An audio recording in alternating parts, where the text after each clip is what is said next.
国台办公布的举报台独打手的名单里面出现我的名字，那我认为是倍感荣幸，也深受肯定，代表说平常我们护台有功，与其称呼我们为台独打手，不如称呼我们为护台勇者。大家知道黄杰吗？可能有些朋友一听这个名字，有点熟但是又想不起来是谁。那我给你个提示啊，翻白眼儿，就是那个靠着一个惊天动地的白眼儿，直接从一个名不经传的小议员原地起飞成网络红人的白眼女神。这姑娘靠着反中的调调一路高歌猛进，把自己打扮成抗中保台第一线的女战士，还跑去给香港那些闹事的筹集物资，那叫一个义正辞严啊！结果呢，他亲妈被扒出来，正在咱们的大陆厦门乐呵呵的开着茶叶店赚着人民币呢。哎呦喂，这下可就炸了锅了！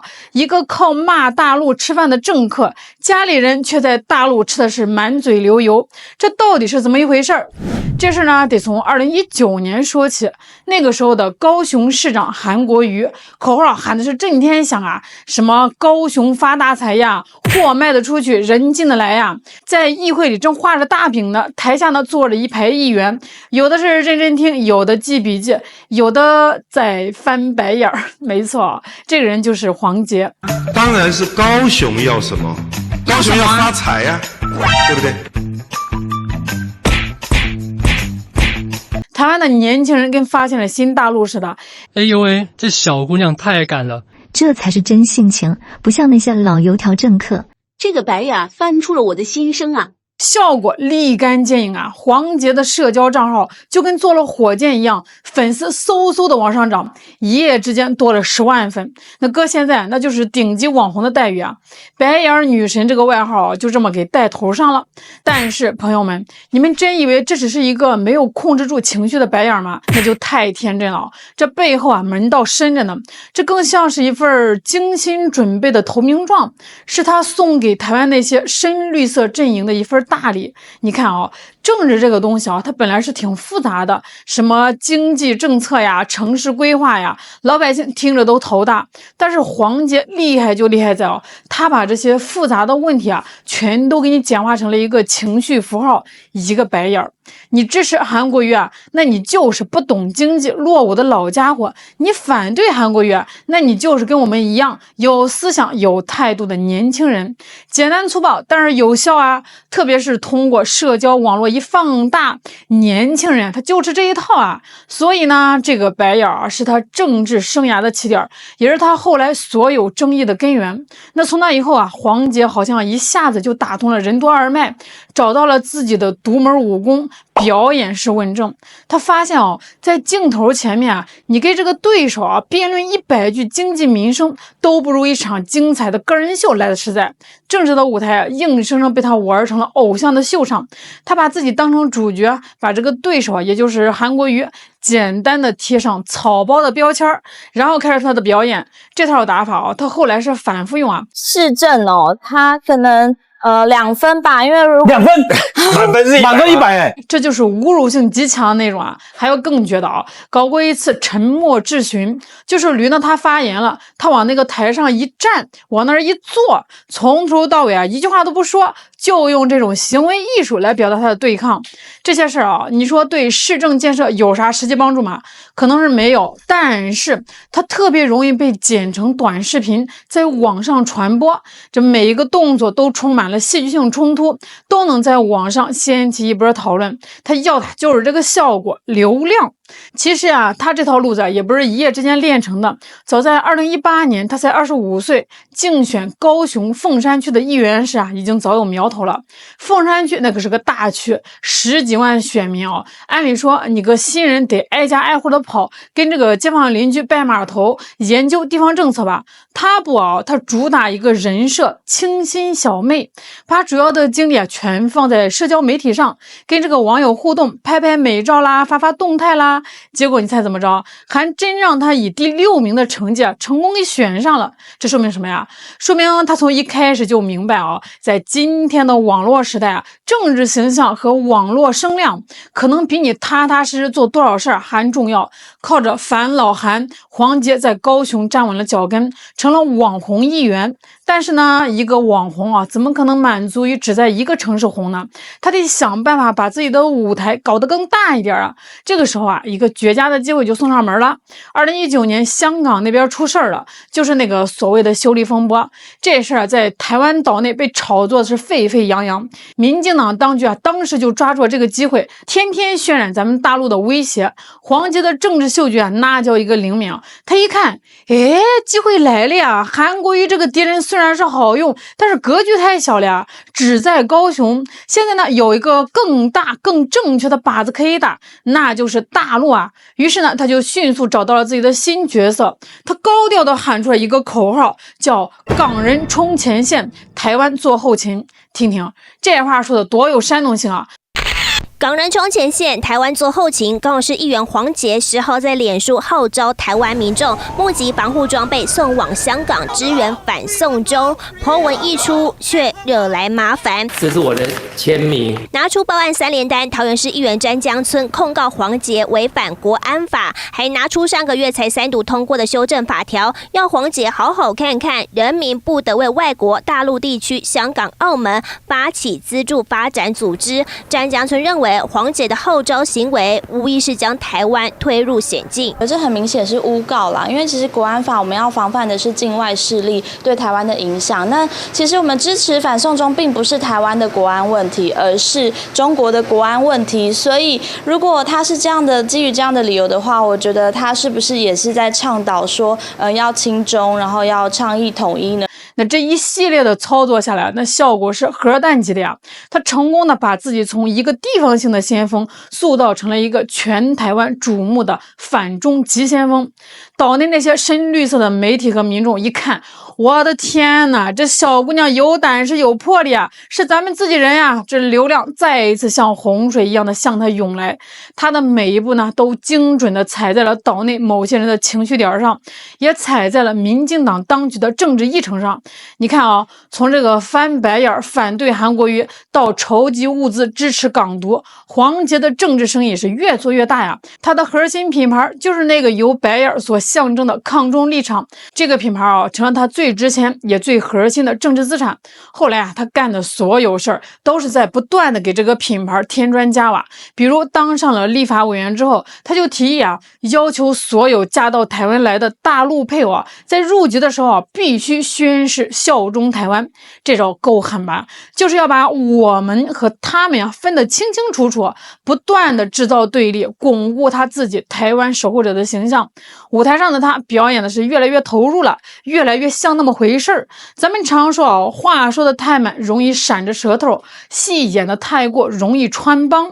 黄杰这出抗中大戏就演砸了，而刺破他这身华丽戏服的是一次精准的爆料。国民党的一个议员甩出了一个重磅炸弹，黄杰他的妈妈被踢爆，原来在厦门经商，脸书上还开心出席女儿毕业典礼，骄傲地说女儿毕业了。但江江村就发现他妈妈在大陆卖茶叶，脸书上强调今年任务就是要卖掉这批普洱茶，还特别标注说要好好享受支付宝的乐趣。我的天哪，这消息一出来，整个台湾的舆论场都给干懵了呀！这简直是太讽刺了。女儿呢，在台湾岛内天天把大陆说成是洪水猛兽，靠骂大陆来博取政治声量。妈妈呢，却在大陆开开心心的做着生意，享受着两岸经贸带来的实实在在的好处。又要骂又要拿，一方面搞仇中的情节，说不能赚红钱，另外一方面自己的家人也在赚对岸的钱，习惯了一手赚钞票，一手赚选票。黄杰呢，他自己赚满了选票和网络高声量，他的妈妈却是这样子，这一群人简直是物以类聚。女儿呢，在台湾搞台独，母亲在大陆赚人民币，吃饭砸锅，双面人，政治变色龙，这些标签就像洪水一样瞬间就把这个白眼女神那个光环给淹没了，死死的贴在了黄杰的身上。拍戏，拍戏，拍戏，拍戏，每个小拍戏，每个小拍戏。黄杰，你妈妈跑跑去中国大陆卖茶叶的时候，你要脸吗？你茶叶要卖给大陆人，结果大陆的配偶连六改式你都要号召，还在这里羞辱我们的台湾媳妇，这样践踏台湾人的母亲、践踏陆配的行为是可耻的，对不对？哎，你想想这个事儿对他的杀伤力有多大呀？这就等于直接把他的政治根基给刨了呀！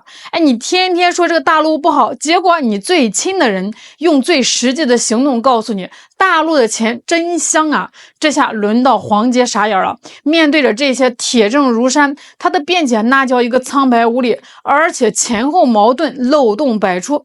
一开始他是怎么说的呢？他说啊，我跟我的母亲政治立场不一样，我们经济上也是各自独立的。这话说的你信吗？就算这个政治立场可以不一样，那你妈在大陆做生意，享受着大陆的惠台政策赚钱，你回头就骂大陆，这事儿啊从道义上就说不通吧。再说了，你俩经济上真能独立的那么干净吗？眼看着这套说辞啊平息不了舆论的怒火，他又改口了。他说，哎呀，我妈根本不是在大陆卖茶叶，她只是担任一家大陆企业的行销顾问。这话说的啊，越描越黑了呀！行销顾问这个词儿听着挺洋气的，可是老百姓不傻呀。那你妈一个开茶叶店的，怎么就成了顾问了？再说了，你不管是卖茶叶还是当顾问的，不都是在大陆赚钱吗？换个说法，本质有变吗？那这种苍白无力的辩解，反而让大家更加认定了他两面人的形象。直到今年啊，咱们国台办点名批评他，把他列入了台独顽固分子的举报专栏，他还在嘴硬啊，还在否认他母亲在大陆经商的事实。可是呢，互联网是有记忆的呀，那些照片、那些证据早就传遍了，他越是否认，就越显得心虚。这个曾经让他一夜爆红的抗中标签，现在成了一个无法自洽的死结，一个让他陷入巨大困境的双面难题。舞台上表演的有多投入，舞台后的现实就有多讽刺。那个让他一夜爆红的白眼啊，最终变成了他一个怎么也逃不出去的政治牢笼。这个白眼呢，为他吸引了一批最铁杆的支持者，也为他制造了一群最顽固的反对者。谁最恨他啊？那当然是当初被他翻白眼的韩国瑜啊，以及韩国瑜那些支持者，也就是所谓的韩粉。你想啊，哎，你靠着羞辱我们支持的人上了位，我们能饶了你吗？于是呢，一场针对黄杰的报复行动啊，轰轰烈烈的开始了。罢免案，2021年针对他的罢免案正式启动。那段时间啊，高雄街头啊全是罢免黄杰的标语和旗帜，那阵仗真是铺天盖地啊！这一下黄杰慌了呀，他虽然是网红，有网络声量，但毕竟根基浅啊。他当时所在的那个小党叫时代力量，根本就没有能力帮他对抗这么大的风浪，眼瞅着自己的政治生命就要被罢免画上句号了，谁来救他呢？哎，关键时刻民进党出手了。民进党全党总动员，上上下下从大到小都出来给他站台，甚至连当时的台湾地区领导人蔡英文都亲自下场，呼吁大家要保住黄杰。我的天哪，这面子给的也太大了吧！一个小小的地方议员罢免案，居然闹出这么大的风波。最后的结果呢，黄杰以非常微弱的差距惊险过关，保住了自己的位置。这次经历呢，对黄杰来说啊，无疑是一次巨大的震撼。他明白了，光靠自己在网上当网红是不行的呀，关键时刻呢，你得有靠山，得有组织呀。而全台湾最大最强的靠山，不就是民进党吗？所以啊，这一次反罢免的成功，也为他日后彻底倒向民进党埋下了最重要的伏笔。后来呢，他找了个理由，说自己所在的时代力量党内爆出了丑闻，就顺势退党了。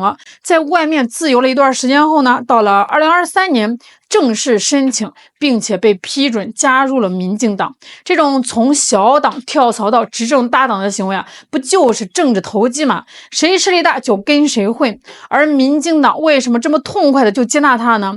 当然也是有自己的小算盘哦。这民进党看中的就是他身子那股网红劲儿，那种制造话题、吸引眼球的能力，也就是咱们说的流量。是联署超人吗？谁最棒？你最棒！你是电，你是光，你是联署的神话。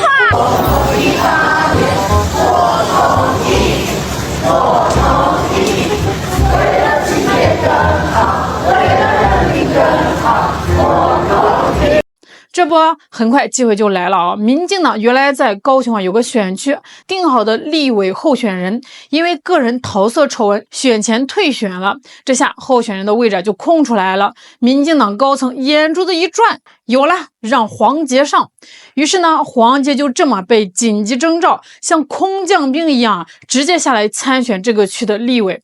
这就是一场赤裸裸的相互利用。黄捷呢需要民进党的组织和资源来保护自己更上一层楼，民进党需要黄捷的网络流量和话题度来赢得选举，这是一种流量和权力的共生关系。果不其然啊，靠着民进党的全力支持和他自己的网络热度，他还真就选上了，成了那一届台湾最年轻的立委之一。当上了立委之后呢，黄捷改变自己的路线了吗？并没有啊，他还是延续着以前的老一套，通过不断的制造冲突、挑动对立，来巩固自己在深绿支持者心中的地位。就像咱们前面说到啊，今年3月，国台办点名把他列入了台独打手的举报专栏。这按理说，一般人可能就低调一点了，他不啊，他非但没有收敛，反而像是收到了什么天大的表扬一样啊，在社交媒体上高调的回应，说自己是倍感荣幸，还把这当成是护台有功的勋章。